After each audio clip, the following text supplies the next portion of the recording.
साबिका foreign secretary हैं, बहुत गहरी नजर है, फॉरेन रिलेशंस इंटरनेशनल एक्सपर्ट भी हैं। बहुत बहुत शुक्रिया जौहर साहब आपके वक्त के लिए। जौहर साहब, जो इंटरनेशनल मंजरनामे में तब्दीलियां आ रही हैं, जिस तरीके से अमेरिका अपनी पावर का इस्तेमाल कर रहा है इस वक्त साउथ अमेरिका के ऊपर, हमने देखा, आपकी नजर में what is there to be learned? हमें एज अ कॉम क्या सीखना चाहिए? क्या हमें भी लॉन्ग टर्म प्लानिंग करनी चाहिए? और क्या जो मुझे लग रहा है कि वेनेजुएलन अपोजिशन लीडर को नोबेल पीस प्राइज दिया था, उसके लॉन्ग टर्म विजन क्या था, वो भी अब नजर आ रहा है? क्या आपको भी नजर आ रहा है सर? जी बिल्कुल, देखें, ये इस वक्त जो अमेरिका ने इक़दाम किया है कुछ लिहाज से अनप्रेसिडेंटेड है, लेकिन कुछ लिहाज से अनप्रेसिडेंटेड नहीं भी है। इसी तरह 1989 में उन्होंने जनरल नोरिएगा को वहां से उठाया था, उसके लिए तो उनको बाकायदा जंग करनी पड़ी थी, और फिर उसके बाद वो 40 साल अमेरिका की जेलों में रहे थे। वो भी सदर थे उस वक्त पनामा के। अभी जो इन्होंने किया वेनेजुएला में, उसमें भी इन्होंने खैर मिलिट्री स्ट्राइक्स की, लेकिन इसका देखें जो वो एक चीज जो मुख्तलिफ थी वो ये थी कि टेक्नोलॉजी इतनी इम्प्रूव कर गई है कि ये वहाँ पे गए हैं, उनके सारे जो है ना अपने इन्होंने स्टेल्थ जो एयरक्राफ्ट हैं, स्टेल्थ हेलीकॉप्टर्स हैं, और बाकी जो कम्युनिकेशन जैमर्स हैं, और इस किस्म की बहुत सारी जदीद टेक्नोलॉजी इस्तेमाल करके उनके प्रेसिडेंट को और बाकियों को जैसे ले आए हैं, और उसके लिए इनको कोई फौज भी नहीं भेजनी पड़ी। उस तरह से जो कुछ भी हुआ एरियली हुआ है। तो अब ये जो है, लेकिन जाहिर है कि देखें, इंटरनेशनल लॉ की तो वायलेशन है, टेरिटोरियल इंटेग्रिटी की वायलेशन है, उनकी सॉवरेनिटी की वायलेशन है। ये रीअसर्शन है मनरो डॉक्ट्रिन की। ये मनरो डॉक्ट्रिन 19वीं सदी में प्रेसिडेंट मनरो ने कहा था कि ये वेस्टर्न हेमिस्फीयर है, यानी कि ये पूरे अमेरिका जो है, नॉर्थ एंड साउथ, ये अमेरिका की अमलदारी होगी और ये हमारा स्फीयर ऑफ इन्फ्लुएंस है। बल्कि अभी ट्रंप ने तो एक इंटरव्यू में ये भी कह दिया, उसने कहा कि ये जो नया मनरो डॉक्ट्रिन जो है, इसको डॉनरो डॉक्ट्रिन कहें। डोनाल्ड के ज़ाहिर उनका नाम डोनाल्ड है, तो उसे डॉनरो डॉक्ट्रिन उन्होंने कह दिया। तो ट्रंप तो अब दूसरे मुल्कों को भी आपने देखा थ्रेटन कर रहे हैं। अभी उन्होंने कोलंबिया को थ्रेटन किया और भी मुल्कों को किया है, ईरान को भी थ्रेटन किया। तो वो एक बिल्कुल, हालांकि ये वही ट्रंप है जो इस प्लान पे आए थे कि वो कोई जंगें नहीं करेंगे और वो अमेरिका फर्स्ट की पॉलिसी रखेंगे, लेकिन इसी अमेरिका फर्स्ट पॉलिसी को वो बिल्कुल मुख्तलिफ अंदाज से कर रहे हैं। उनका मतलब है कि जो है ना कि अमेरिकन कंपनीज के लिए बिजनेसेस और क्रिएट हों।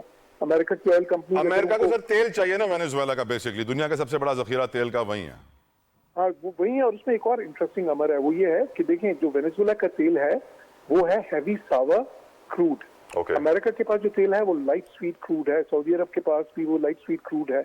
तो जो ये हैवी सावर क्रूड होता है, इसको जो है ना मुश्किल तो होता है, लेकिन उसके फायदे ये हैं कि उसमें से आप एस्फॉल्ट निकाल सकते हैं, उसमें से आप डीजल निकाल सकते हैं और कई चीजें निकाल सकते हैं। इजराइल का भी कोई इसमें अमल दखल है? क्योंकि वो Venezuelan leader Nobel peace prize वाली बहुत ज्यादा इजराइल की तारीफें करती रहती हैं, तो मुझे लग ये रहा है कि प्लान बनाया इजराइल की तरफ से भी गया है कि हम दोनों मिलकर जो है ये तेल हासिल करें। देखिए, इजराइल का इसमें ये एंगल है कि उनके वेनेजुएला के ईरान के साथ ताल्लुकात बहुत अच्छे थे, हमास के साथ उनके ताल्लुकात थे, तो वो एंगल है इजराइली जो है ना, उस वजह से वो वेनेजुएला में इंटरवीन करने चाहते थे मदुरो के खिलाफ। तो ये एंगल बिल्कुल बनता है। अपोजिशन लीडर बिल्कुल वो उनकी हामी थी, लेकिन जो हुकूमत थी इस वक्त वो तो उनके खिलाफ थी, और उनके राब्ते ज्यादा ईरान और हमास जो दूसरी साइड है उनसे ज्यादा थे। तो वो भी है, लेकिन प्राइमरीली देखें, ये अमेरिका के लिए जो है, और प्रेसिडेंट ट्रंप के लिए ड्रग ट्रैफिकिंग की उन्होंने बात की थी, काफी अर्से से कर रहे थे। और नोरिएगा पे भी बाय द वे यही इल्जाम लगाया गया था। लेकिन असल चीज जो है, बहुत से मुबस्सिरीन यही कह रहे हैं कि ऑयल क्या है गेम। और तो जौहर साहब, जो अमेरिका को रिजीम चेंज की बीमारी लगी हुई है, जिसकी पूरी तारीख मैं भी देख रहा था इंटरनेट पे भरी हुई है, 80 के करीब रिजीम चेंजेस अमेरिका ने किए हैं, CIA ने किए हैं। इस बीमारी के ऊपर चाइना कहता है कि खुद को दुनिया का मुनसिफ सबूल नहीं है, हमने कभी ये नहीं माना कि कोई मुल्क दुनिया का पुलिसमैन बन सकता है। अमेरिका यकीनन एक बुली बना हुआ है जो अपनी ताकत के बलबूते के ऊपर छोटे मुल्कों पर दबाव बढ़ा रहा है। देखिए, इंटरनेशनल अफेयर्स में ये कोई नई चीज नहीं है।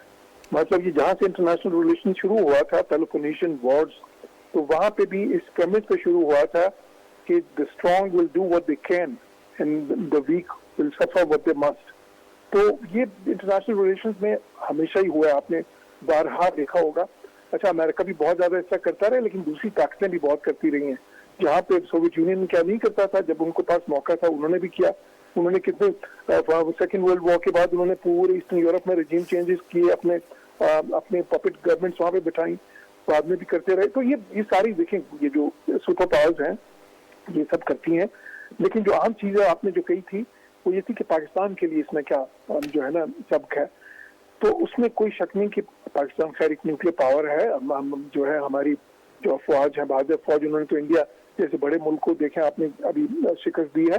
लेकिन इसमें यही सबक पोशीदा है, 2-3 चीजें हैं। एक तो ये कि यूनिटी जो है कौम में बहुत जरूरी होती है, क्योंकि देखें वेनेजुएला में क्या था, डिवाइडेड हाउस था।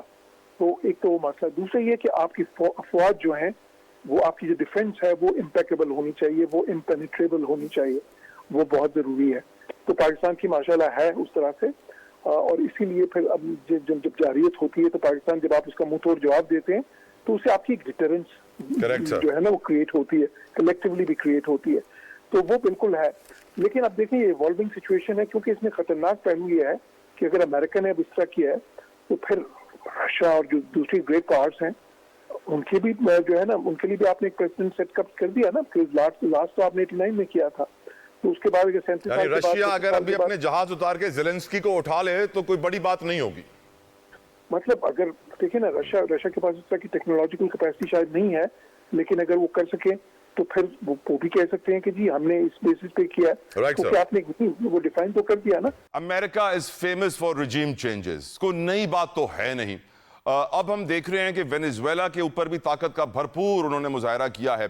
अब मुझे समझ में आ रहा है कि क्यों वेनेजुएला की ऑपोजिशन लीडर को नोबेल पीस प्राइज दिया था, जो इजराइल की दोस्त हैं, और डोनाल्ड ट्रंप को वो नोबेल पीस प्राइज नहीं मिला था। जो ग्रेटर प्लान है कुछ विजिबल हो रहा है, आपको विजिबल हो रहा है अहमद अवैस साहब? मैं जी बिस्मिल्लाहिर्रहमानिर्रहीम। बात यह है कि अगर इसका कंडक्ट देखें प्रेसिडेंट ट्रंप का, तो बहुत इम्बैलेंस जहन के आदमी लगते हैं।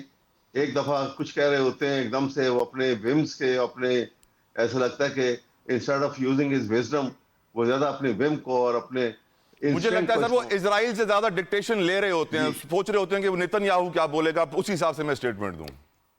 वो हाँ, बड़ा इम्पल्सिव एटीट्यूड है उनका, जो स्टेट्समैन का ऐसा एटीट्यूड नहीं होना चाहिए। उसमें ठहराव नहीं है, उसके अंदर जो है वो एक परमानेंट पॉलिसी मेकिंग का जो एटीट्यूड है वो नहीं है, बल्कि वो एक फ्रॉन्ट टू फ्रॉन्ट जो वाला है ना कि तुर्की ब तुर्की जवाब देना, ये वो उनका एटीट्यूड लगता है। तो दूसरा बात यह है कि ये एटीट्यूड, ये जो उन्होंने तरीकेकार आजमाया शुरू किया है कि ताकत के आगे सब चीज जो है, सारे कानून जो है वो जेर हो जाते हैं। इसको हमें रेजिस्ट करना होगा तमाम कंट्रीज को, या यूएस कर देना चाहिए। छोटे मुल्क जो है फिर वो तो कुट करके अलग हो जाए, अपनी बस्ती अलग बसा ले, क्योंकि यूएनओ को जो जिस तरीके से चलाया जा रहा है और अमेरिका बिलखसूस अपनी मर्जी मनमानी कर रहे हैं, और वो देखते भी नहीं है कि वो इतना इंतजार भी नहीं करते कि यूएनओ की क्या वहां पे कोई प्रोसीजर है, कोई वहां पे उनको अप्लाई करना चाहिए। और एक सारे स्टेट